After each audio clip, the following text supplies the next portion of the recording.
Welcome to Let Me Fix This. Enjoy the video.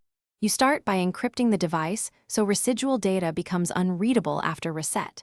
Enable full disk encryption in settings. On many phones, this is automatic, but confirm.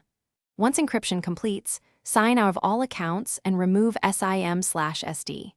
Make sure the battery stays above 50% and keep the device plugged in to avoid interruption. Encrypting first is critical because a factory reset erases pointers, not encrypted content, and encryption renders any remaining bits useless to attackers.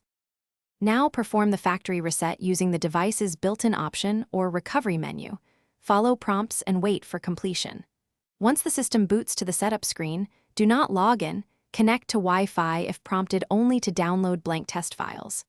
Fill the entire internal storage with large non-sensitive files, like videos or encrypted containers, to overwrite freed sectors. After filling storage, run a second factory reset. This overwrite then reset sequence reduces the chance of recoverable remnants. Complete by checking the setup screen for any remaining accounts or profiles.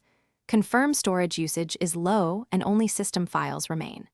For devices with SSDs or eMMC, consider a manufacturer secure erase tool where available, because it handles wear leveling.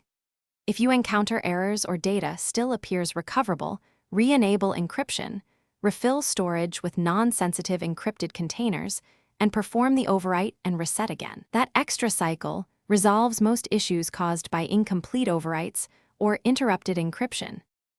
Thanks for watching. If you found this helpful, don't forget to like and subscribe.